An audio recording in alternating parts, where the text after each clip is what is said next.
Hello and welcome to the I Trained You. I didn't even know I still had you on here this year. Welcome to the I Trained You show. Look, my background is all messed up. That's all right. We're going to get ourselves together here.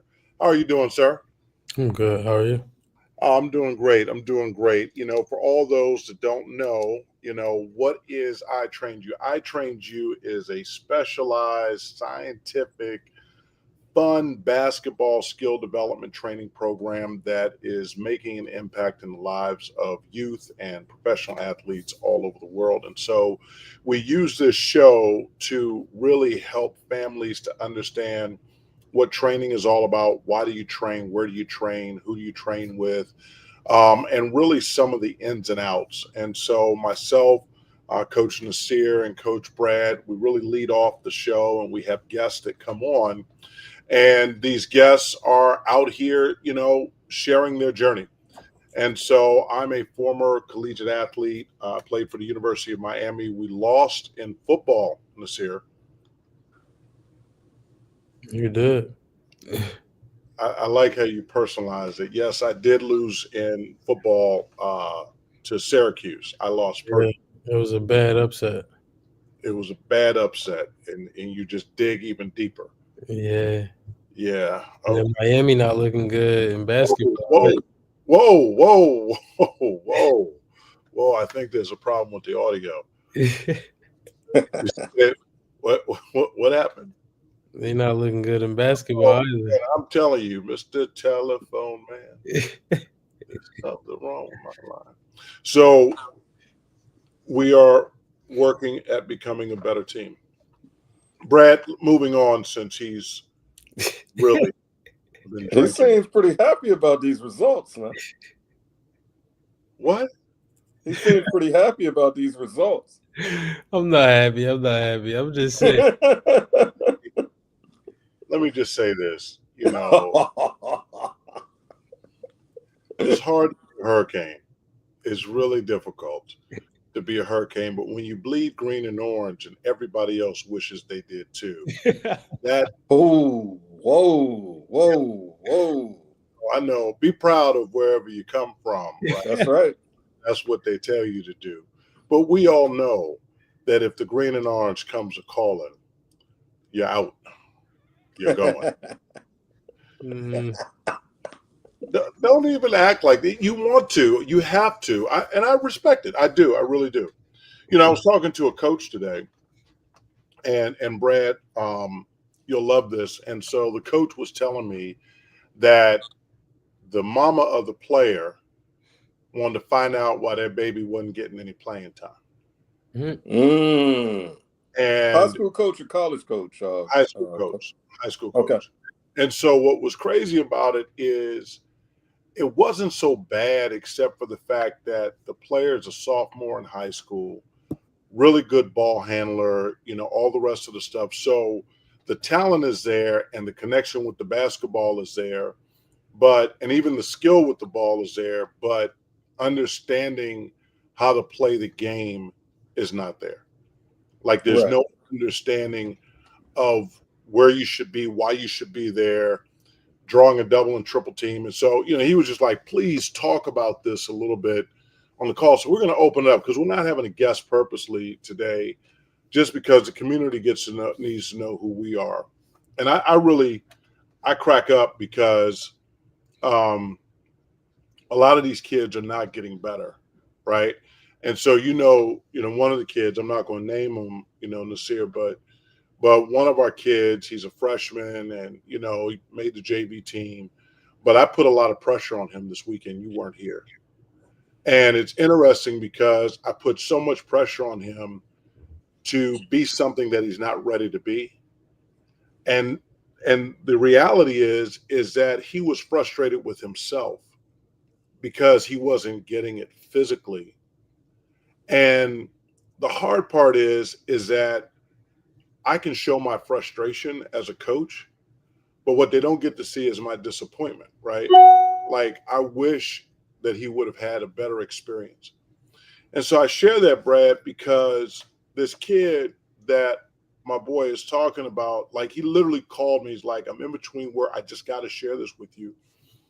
And so the parent wants to know. And so you don't want to say, look, your kid is prime time, but they can't play. And so I need to sit them down so they can watch the game a little bit more and see what's going on the court and hear Mm-hmm. them talk so that, he can navigate the game, and hopefully that point guard can see some of those things and pick up on it.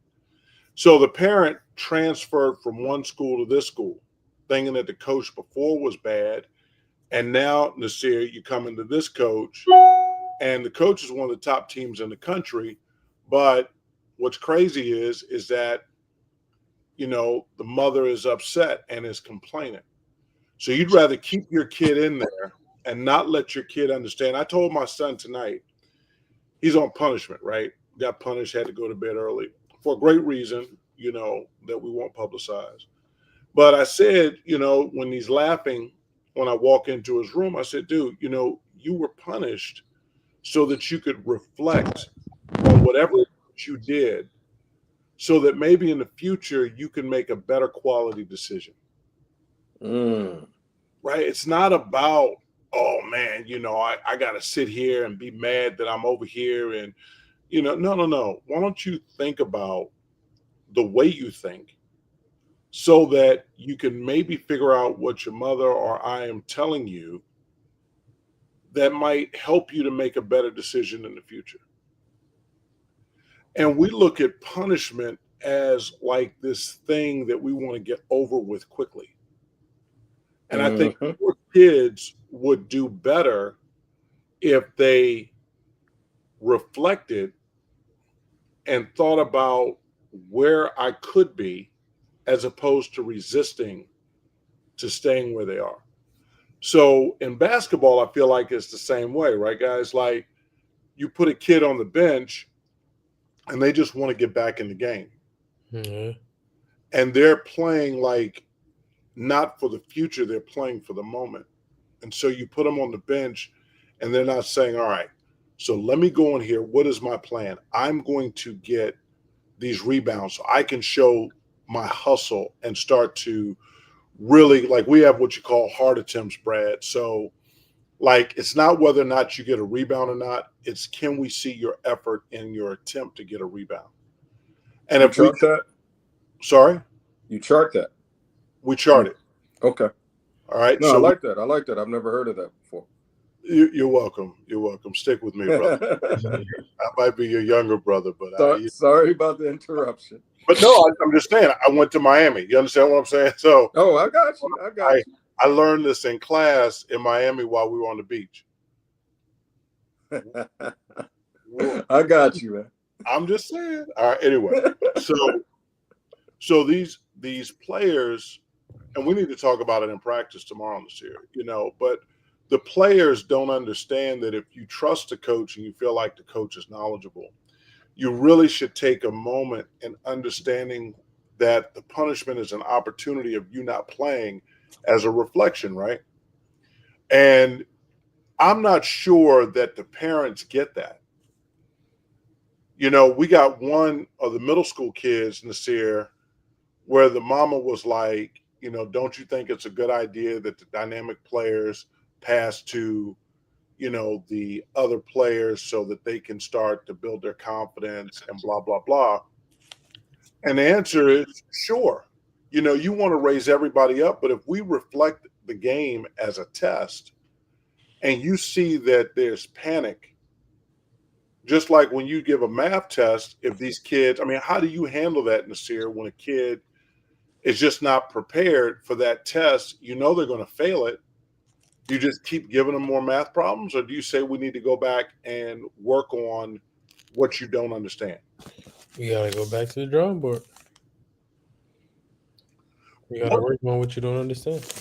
What NBA player, Brad, would you say understood how to reflect in the moment and get better, and they would self-punish themselves, if we want to call it, let's call it self-reflection, versus the coach saying, hey, you need to get in here and do X, Y.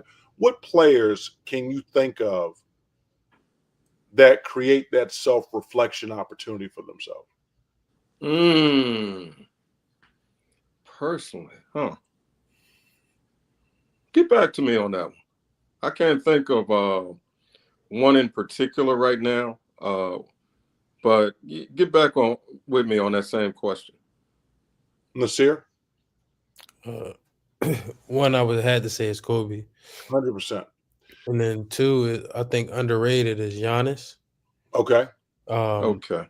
And now I can't really speak for him this year, but there was a year where he couldn't make free throws, and they went out in like the Eastern Conference Finals, and he came back the next year, worked on his free throws, and they got to the finals.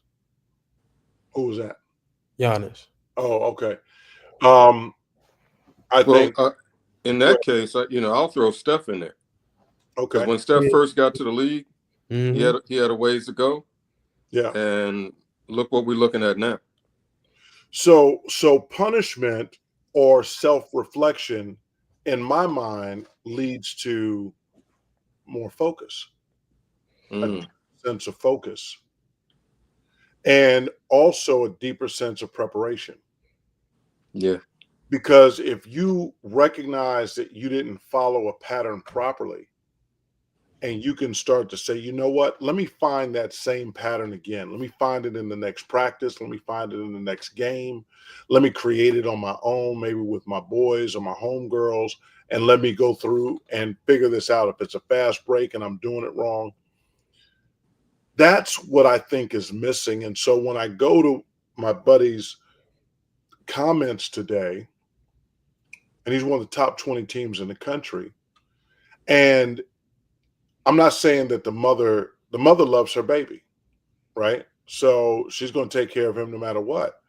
But at the end of the day, do you trust that coach? Do you trust that coach's experience, that coach's, success rate and all the rest of the stuff? And that's what I think is hard. How do you think we should help parents to understand that choosing the right coach is very important, because we don't know necessarily where, people get all their ideologies and belief systems on how to coach, but we need to trust that they have the welfare of our kid in their best interest. Yes. So how do you evaluate that if you're on the sideline and you're trying to go to a high school? How do you evaluate that?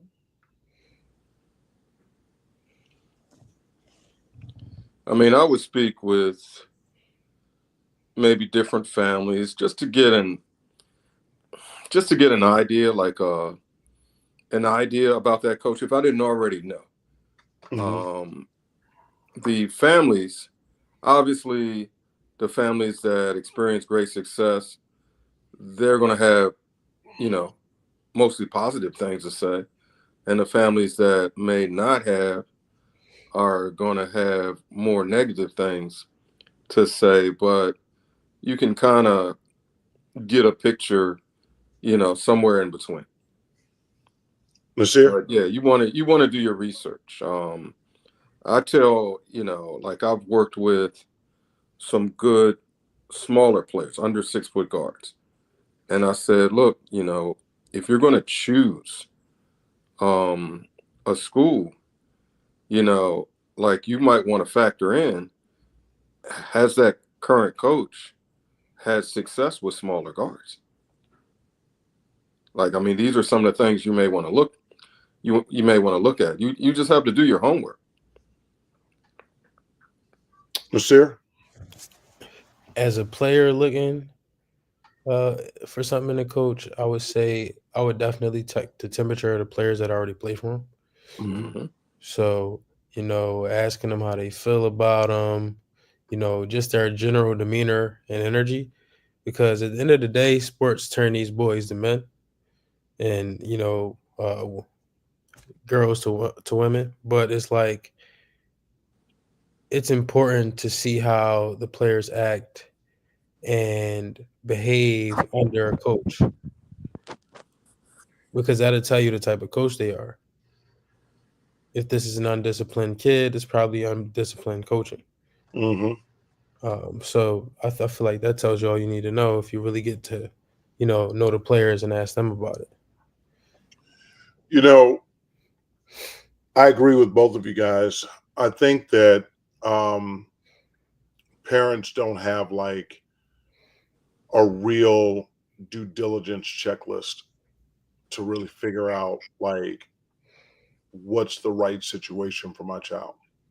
Because sometimes the job of a coach is to be a therapist, right? Sometimes the job of the coach is to, that's contagious, man. Don't do that. Sometimes the job of the coach is to, guide, right?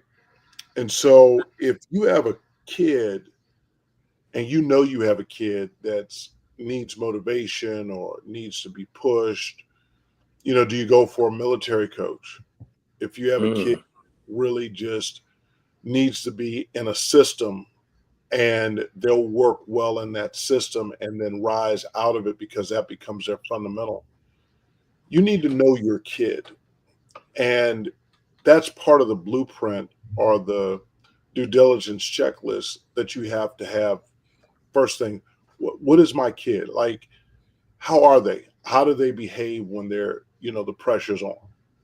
Like, does the kid, if they're having a struggle and they're frustrated, do they shut down with the coach? Because if they do, you might have a really great coach. Like, I don't think Coach K would have accepted somebody shutting down right. and not communicating probably or properly or being disrespectful. I think that, he was far past that. And I think the other players were far past that as well. So then here's this kid that's really talented that's on this island. He shouldn't have gone to Coach K in the first place. So then you have some coaches like Tom Izzo that I think, a kid that gets frustrated and shows that frustration, Tom Izzo, is going to get in that kid's face and really try to redirect that kid immediately. I'm not saying that Coach K isn't, but I don't know if that's necessarily Coach K's desire or style at the time. You didn't see that he had those kind of players. I'm not saying Tom Izzo had a bunch of them, but when I look at Tom Izzo, I'm like, okay, so we got a kid that's really a little uh, undisciplined in terms of how they deal with pressure. Then maybe this is the right situation for him because if Coach Izzo can get them past that, then great. So, do you guys agree with that? Did I give two decent examples? Mm-hmm. Yes. Yes. So, I feel like at the end of the day, how does your child then deal with reflecting on when a coach is not feeling like you're doing something right? Because, you know, we did a training today and we were driving down the pro slot and they had to stop with the dribble on their right foot when they were dribbling with their right hand. Then they had to pivot and open up their left foot and make a chest pass to the wall. Then they had to pivot on their right foot the next time, bringing their left foot around and sitting low, and then chest pass to the wall on the other side. It was chaos. Then they had to dribble on their left foot on their last dribble, open to the left side wall, pass the ball. Then they had to do it off of their left foot and open up off the right wall. Now, why am I sharing it like this? Because we need to do it tomorrow, Nysear. Mhm. Lots of times our players think that when they drive, they have to score. They're not thinking, okay, I made this drive, I drew a hell of a double team, and now let me kick the ball out and give it to somebody else. And then go get the ball back again. Steph Curry sure knows how to do it. And if you know how to stay balanced and in control going into it, because you'll know in the drive whether or not you should try to attempt the shot or not. All you need to do is see that you drew a double team. Yep. That should change you right there. If you see that the double team came, okay, where can I kick this? But if you're just driving with your head down, when that double team hits, then you're in panic mode and you're desperate. And that's when all of these wild passes come. And then there's interception opportunities. So I'm teaching that as a fundamental on how to get a paint touch, what your footwork should be like, and how intense you should enter that drive.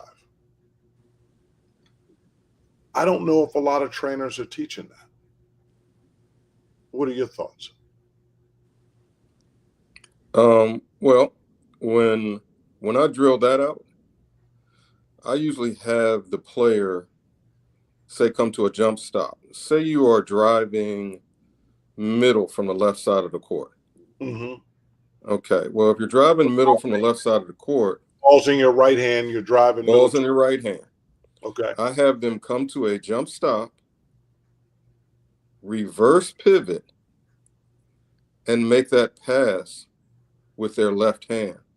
If they're, well, usually the way I drill it out is I'll have a player start at the block and one at the wing. The player at the wing drives middle. The player at the block basically replaces the player at the wing for that shot. Mm-hmm. So he's driving middle, and he uses that reverse pivot. That reverse pivot allows him to get that pass out to the perimeter off cleanly, even if there's some contact, because the reverse pivot seals the defender behind him. You see what I mean? I do.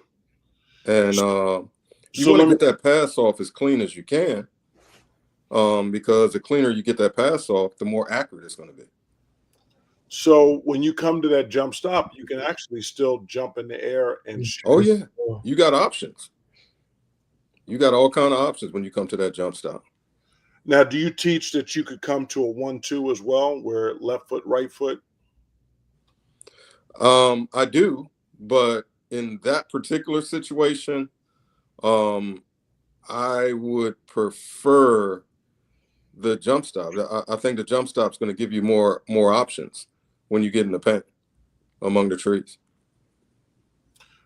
Nysear? I don't have anything to say to that. It's a lot going on. It's a lot because a lot of these players don't know how to get out of a sticky situation, or even know how to draw these double teams purposely. Like sometimes you draw a double team just to get the ball and get it moving and get it working. Yep. You know? And so, you know, one of the, and we can go into this sooner than later, I want to break down Kobe off the drive so we could see if the defense converts to the run defense. Okay.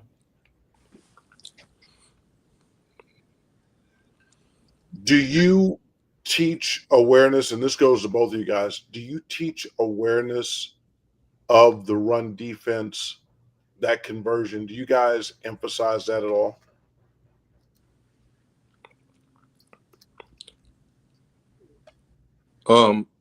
You said say that one more time, Brandon. I missed. So, do you emphasize the run defense, the conversion to the run defense?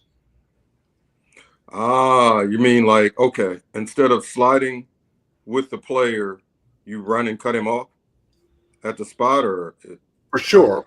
For sure you would run and cut him off. But right. What I'm saying is, you know, like how to be aware that the defense has converted, so you would know that you can pull back and then hit a redrive, or pull back and hit a shot. So you're talking about the offensive player realizing that the defensive player is in run defense. Correct. And that that the transition of going into the run defense from the step slide means that they're stepping over they're twisting their body, and that gives you your moment of an advantage to negate their athleticism. Do you guys work on that with your players? To a certain extent, Brandon. With that, rather than have him pull that back out, if you've turned him, he's at a disadvantaged position. So you may want to continue attacking. Just kind of attack with a change of direction, step over, step through, that type of thing. So you may want him to continue to attack, but of course he could always pull it back out and have, a lot of space. What are your thoughts, Nysear? I mean, coming up under you, of course, I teach it, but I don't know, and I think about this a lot. Like, what is too much for a middle schooler? All of it. So it's like there's a lot of things that I would like to, but I'm like, maybe they should brush the surface, hear about it, understand, the nomenclature that we use, but it's a lot that I know that they just won't get. Right. So Brad, we teach that you have to have critical awareness around you. You have to use your peripheral vision, your other senses, to realize that the defense is converting. And if you time it and you get your timing right and your acceleration is on point, the defender will go from the step slide and they'll think that they need to run to beat you to a spot. And it's in that they're crossing their feet over, and we're going to watch it, that the defense is at their weakest. And so you have to exploit that. So you said it right. Like, you can use that to do what a lot of people do, and they'll do, say, the Euro step. We would call it a Panther case. Of course, you could continue into the drive if you still think you can beat them while they're running, because maybe they're late on the conversion to the defense. But if you catch them and maybe they tried to anticipate your drive and they convert early, then you're going to be able to pull up for a jump shot, and it will be the slowest jump shot ever because they'll never be able to block it. Right. So that's kind of the detail of what we teach in terms of your sensory awareness. And it's hard, right, Nysear? Like, first of all, it's hard to get the kids to give that level of effort to make somebody turn, right? Because they're still at that puberty stage and, really trying to get a handle on their new athleticism. But once they do, if they have locked in how to read that and get the timing right and know their options, that's a game changer. That keeps them playing longer and also playing around with the defense. That's how people fall. That's how people are off balance. Oh, yeah. And we don't teach, Brad. We don't teach like, oh man, like I could care less if somebody broke my ankles or another player's ankles. That's not impressive. What's impressive is that, did you get him off balance or her off balance? And could you actually take advantage of that situation? Not that time, but could you do it continuously because you know what you're doing? It means that you've developed a skill that is duplicatable game in and game out. Gotcha. Yeah. Gotcha. So that's kind of, Nysear, is that what you with that? Yeah. All right, let's watch some video, guys. Let me see here.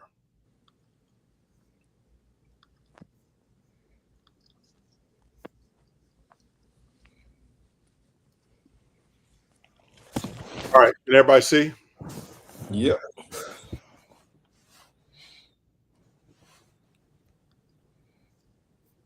All right. This is a screen. All right, so that kind of would be what we're talking about. Is this young man running? He crossed over there, so Kyrie would be considered late, but the guy still is overcommitted. Now is giving Kyrie a top foot. Yeah. Never really converted, so that was just a great fight, and he jumped inside the lane, but because he made contact with the defense. You see that bump? That's what frees him. Yeah. The little bump, just a little one. Yep, right there. So we call that bump a body check. And so that means the defender has to recalibrate. But notice how he goes back into the defender again. Yeah. So when the defense recalibrates, he's right back there while he's recalibrating, and now noticing that that left hand is making it so. That's our primary in the post right there, right, Nysear? Mm-hmm.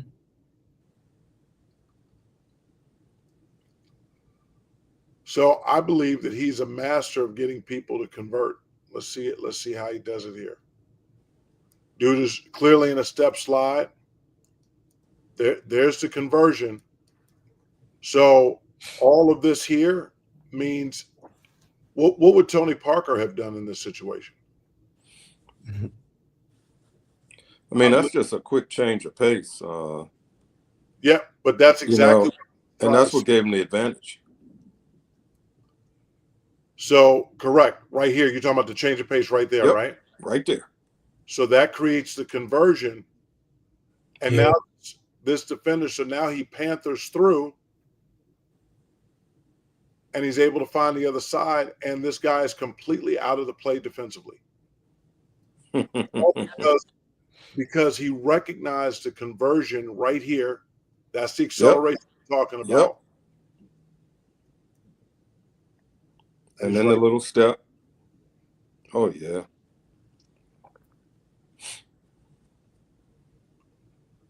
Kyrie doing Kyrie things.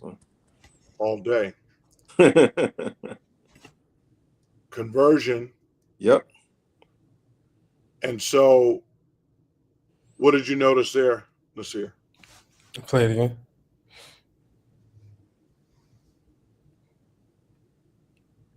Oh, he followed the rule of the median. He follows the rule of the median. He power charges, so the defender thinks that he's going up on the right side first. Look, the defender's guarding the right side right there. Mm-hmm. And so we have a natural law. We have 10 natural laws, Brad. But on the other side, the natural law states that the defender that's on the other side is preparing for the rebound. So if you ever power charge, you ever show that you're going to try to make the shot right here, right? Yes. I missed it.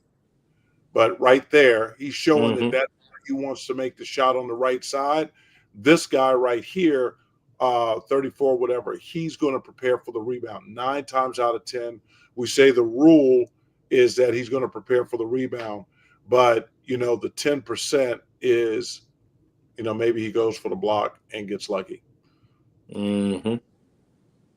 And notice how he used his swim arm to keep him away. Yeah. Oh, yeah. Yeah, he uses that all for him.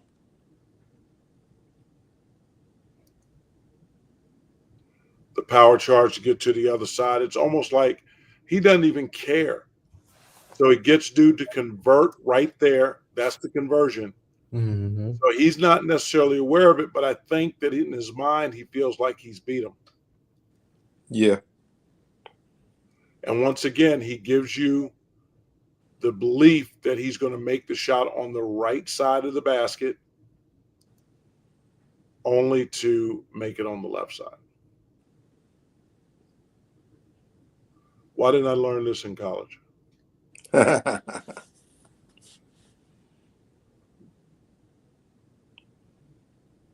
Slant dribble. There it is again. Same idea of making contact. And if you noticed right here, Nysear, he's still trying to follow the rule of execution. Yeah. So the rule of execution, we say, is that if you're driving down the middle of the lane, that you have to jump before the first hash above the block. And if you're driving from the wing, you have to jump outside of the lane. And it's the college, not the pro. But that gives you a chance to get your athleticism, your leap above their head. Mm-hmm. I love the fact that Kyrie is not afraid of Wemby. That's crazy. Well, he set him up for it. He definitely set him up for it. He knows he's faster.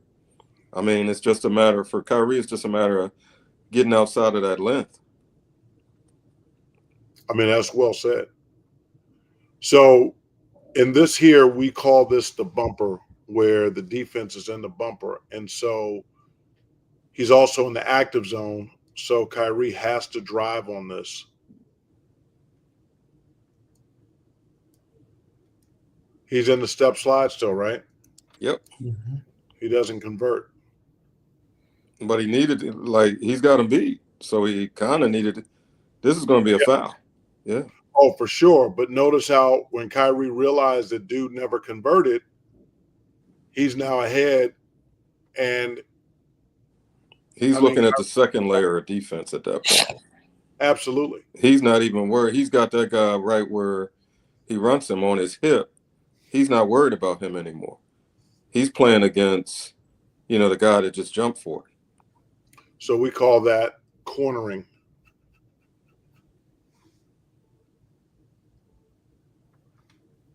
Now let's does this guy convert?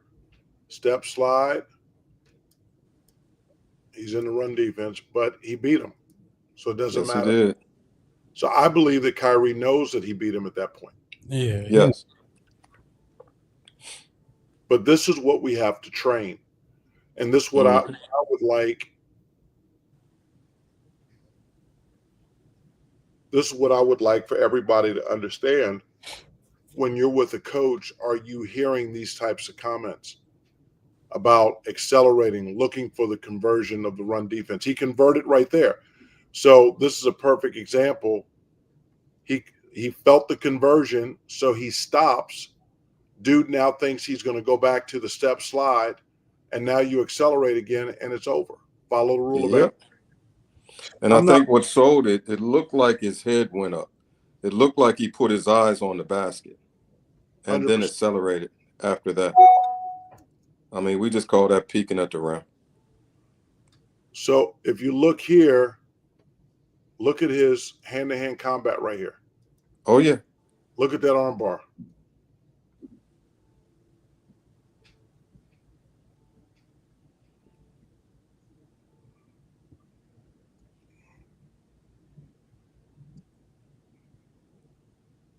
Run defense. Mm-hmm. You agree with that, Nysear, right there? Yeah. And separation. And there's the going redraw. right back. Tough.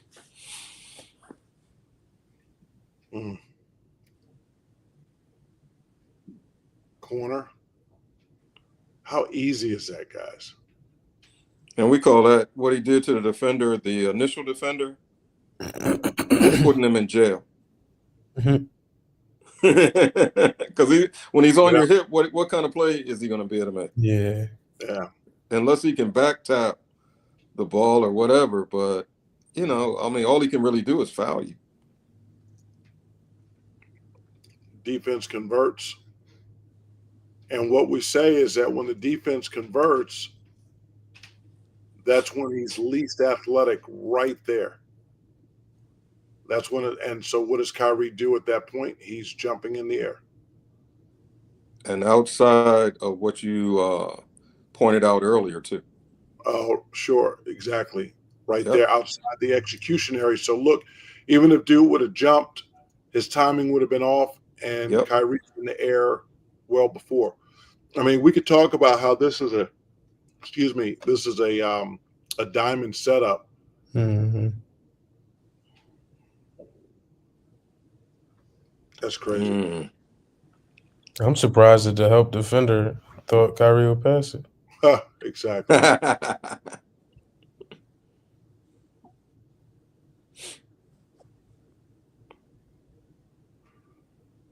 Probably, I would say, who's a better finisher than Kyrie? Nobody. So look at this here. He practices all this stuff. That's been pretty well documented. Dude stays in the step slide the whole time and because Kyrie's running.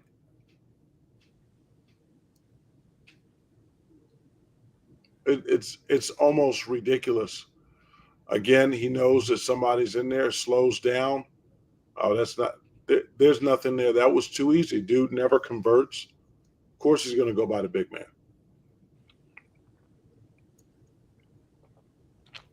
I mean, these are critical rules. He knows a big man is not going to convert properly. And all he does is follow the rule of execution right here. Still jumping outside. We said the college earlier. The college lane is right here at the edge of the dots. He's right there. And he reached his athletic potential and was able to release the ball.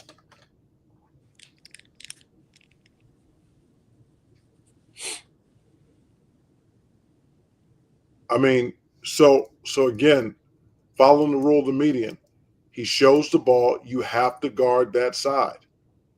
Yep. But this is why we train this. This is why we practice this. He loaded off of both feet right here as opposed to running and jumping.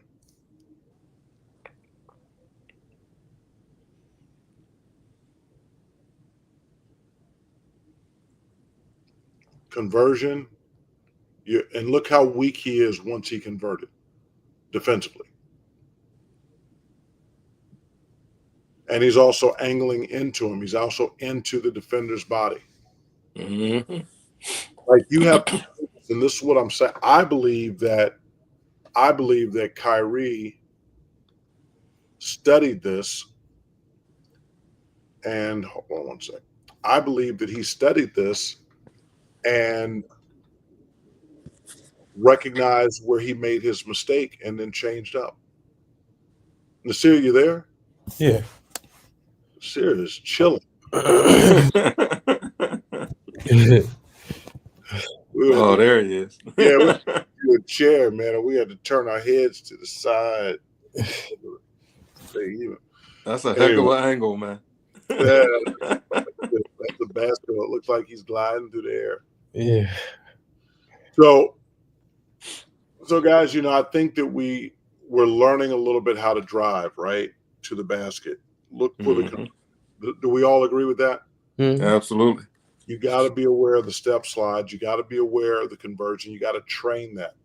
So you got to be aware of it. Every opportunity, every play you get, you got to say, where was he? And you can either look down and see, or you can try to catch it out of your peripheral, or you can actually almost, if you're close enough body to body, you can kind of almost sense that the other foot is coming up and it's going to be a step over.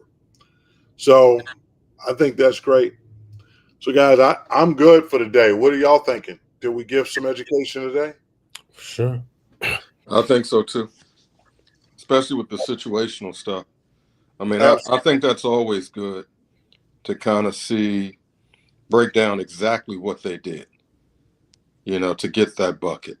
I think that's always good, because you got to figure, I mean, I don't know if guys are logging the blacktop time that we did, No. Brandon.